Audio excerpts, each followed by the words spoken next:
తిరుపతిలో హిందూ సంఘాలు ఆందోళన చేపట్టాయి. 2023లో ముద్రించిన భగవద్గీత పుస్తకాలపై వివాదం చెలరేగింది. వైసీపీ హయాంలో ముద్రించిన భగవద్గీతలో మార్పులు చేస్తారని ఆరోపిస్తూ హిందూ సంఘాలు విచారణకు డిమాండ్ చేస్తున్నాయి. తిరుపతిలోని శ్వేతభవనం ముందు హిందూ సంఘాలు నిరసన వ్యక్తం చేశాయి. 2023 సంవత్సరంలో ముద్రించిన భగవద్గీత పుస్తకాలపై పూర్తిస్థాయి విచారణ జరపాలని వారు డిమాండ్ చేశారు. వైసీపీ హయాంలో ముద్రించిన ఈ పుస్తకం అసలు భగవద్గీతలా లేదని హిందూ సంఘాల నేతలు ఆరోపించారు. ఓం నమో వెంకటేశాయ. ఇప్పుడు మనం తిరుమల సంబంధించినటువంటి శ్వేతభవనం దగ్గరకు వచ్చాము. ఏమనంటే గత కొన్ని రోజులుగా చూస్తున్నాం, భగవద్గీత పుస్తకం పైన జరుగుతున్నటువంటి రచ్చరగడ ఏంటి అని దాన్ని విచారించడం కోసం ఇక్కడికి వచ్చాము. ఇక్కడ సెక్రటరీ గారిని కూడా కలిసాం. ఈ పుస్తకాలు ఎలక్షన్కి ముందు అంటే 2023లో ఆర్డర్ ఇస్తే ఎలక్షన్ అయిపోయిన తర్వాత ప్రింట్ అయ్యి వచ్చాయి. మొత్తం 1 కోటి పుస్తకాలు ఆర్డర్ ఇస్తే 52 లక్షల పుస్తకాలు ప్రింట్ అయ్యి ఇక్కడికి వచ్చాయి. దాంట్లో దాదాపు 12 లక్షల పుస్తకాలు పంచడం జరిగింది. ఈ పుస్తకాలు మన కుంభమేళాలో కూడా పంచడం జరిగింది. తీరా చూసిన తర్వాత ఈ పుస్తకం ఏందని చూస్తే ఆ పుస్తకంలో భగవద్గీతకు సంబంధించినటువంటి ఎటువంటి శ్లోకం కానీ తాత్పర్యం కానీ అందులో లేకపోవడం చాలా బాధాకరం. ఇంకా చెప్పాలంటే భగవద్గీత లాంటి పుస్తకానికి ముందు మాట రాయడం, నివేదిక రాయడం అనేది చాలా బాధాకరం. అసలు భగవద్గీతకి, రామాయణ ఇతిహాసాలకు వీటికి ముందు మాటలు రాసేది ఏంటండి? ఇది ఖచ్చితంగా ఎవరైతే చీఫ్ ఎడిటర్ ఉన్నారో వీరిని ఖచ్చితంగా వారిపైన యాక్షన్ తీసుకోవాలి. భగవద్గీతకు ముందు మాట రాయడం ఏంటి? సరే, ముందు మాట అది అయింది కదా, లోపల చూస్తే లోపల ఇండెక్స్ ఉంది. భగవద్గీతకు సంబంధించినటువంటి ఇండెక్స్ మాత్రం ముందు తప్పితే, విషయ సూచిక ముందు తప్పితే కనీసం ఒక్క శ్లోకం కూడా అందులో లేదు.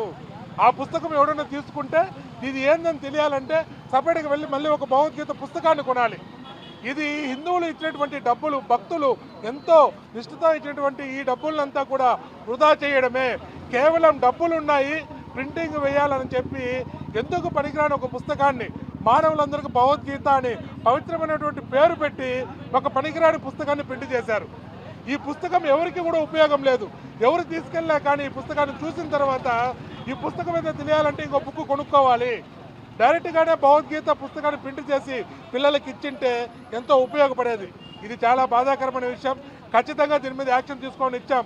సెక్రటరీ గారు ఆల్రెడీ సానుకూలంగా స్పందించి దీని మీద జరిగినటువంటి ఏదైతే పుస్తకాల మీద జరిగినటువంటి వేస్ట్ ఏదైతే ఉందో దీనిపైన విచారణ చేయమని ఆయన కూడా కమిటీ వేశానని చెప్పారు. గోడౌన్ వెళ్ళి చూద్దాము అని అంటే జైవ దగ్గర నుంచి అనుమతులు కావాలి గోడౌన్ చూడాలంటే అని గోడౌన్లో ఉన్నటువంటి 32 లక్షల పుస్తకాలని చూపించలేదు. కాకపోతే నెక్స్ట్ ఇంకోసారి అనుమతి తీసుకొని చూపిస్తామని కూడా చెప్పారు. ఇంకా ఫ్యూచర్లో ఈ విధంగా భక్తుల యొక్క డబ్బును ఏ విధంగా వృధా కానియకుండా పుస్తక రూపంలో కాపాడతామని కూడా మాట ఇవ్వడం జరిగింది.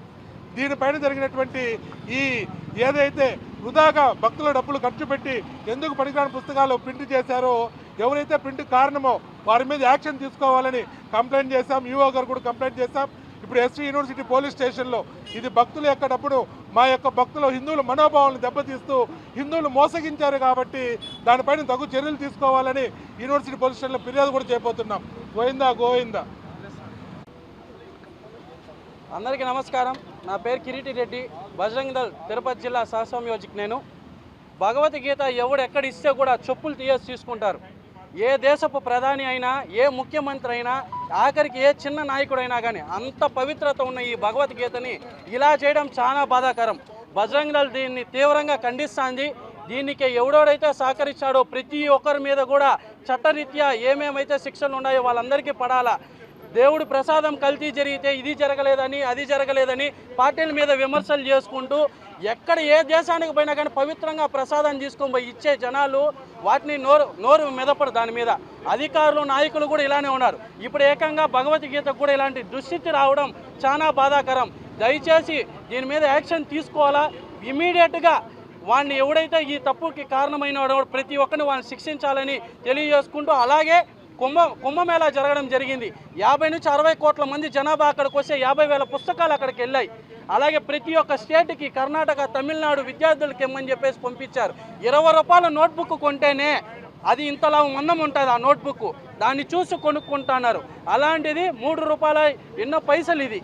దీన్ని ముద్రించి 7 మందిని టెండర్లకు పిలిచి ఈ మాట చేసినప్పుడు శాంపుల్ పుస్తకం వాళ్ళ చేతికి ఇచ్చినప్పుడు కూడా ఇది భగవద్గీత దీంట్లో ఏముందని కూడా తెలుసుకోకపోవడం చాలా బాధాకరం. సిగ్గుపడుతున్నాము నిజంగా. పవిత్ర పుణ్యక్షేత్రం తిరుపతిలో ఇక్కడ మనం ఆయన పాదాల చెంత బతకతనం ఎన్నో కోట్ల పుణ్యం చేసుకుంటే ఇక్కడ పుడతామని అనుకునే మనము ఈరోజు ప్రసాదం కల్తీ అయినా, అలాగే ఇలాంటి భగవద్గీతలకు కూడా ఈ మరి తప్పుడుగా చేయడం, అది మన తిరుపతిలో జరగడం చాలా బాధాకరం. దయచేసి వాటి మీద తగిన చర్యలు తీసుకోండి. మేము టీటీడీ చైర్మన్ గారికి, రాష్ట్ర ముఖ్యమంత్రికి, ప్రతి ఒక్కరికి తెలియజేసేది ఒకటే, ఎక్కడ తప్పు జరిగినా ఎత్తి జనాలకు చూపిస్తున్నారు, కానీ దాన్ని ఎంతవరకు మీరు పరిష్కరిస్తున్నారు? తప్పు చేసిన వెంటనే వాడిని శిక్షించాలా? వాడు ఏం తప్పు చేసినాడో ప్రతి ఒక్కరిని రోడ్లోకి లాక్కొని వచ్చి వాడికి ఏం దేహశుద్ధి చేయాలా? అంతేగాని చెప్పేసి ఇట జరిగింది అట్ట జరిగింది అని చెప్పేసి 3 రోజులు న్యూస్ తర్వాత గమ్మునైపోతే హిందువులు ఎవరూ ఊరుకోము. ముందు మార్గం ఇప్పుడు హిందువులు లేరు. దయచేసి ప్రతి ఒక్కరూ వీడు ఎవడైతే తప్పు చేస్తాడో దీనికి మనం వెంటనే శిక్షించాలని తెలియజేసుకుంటాను. ఓం నమో వెంకటేశాయ.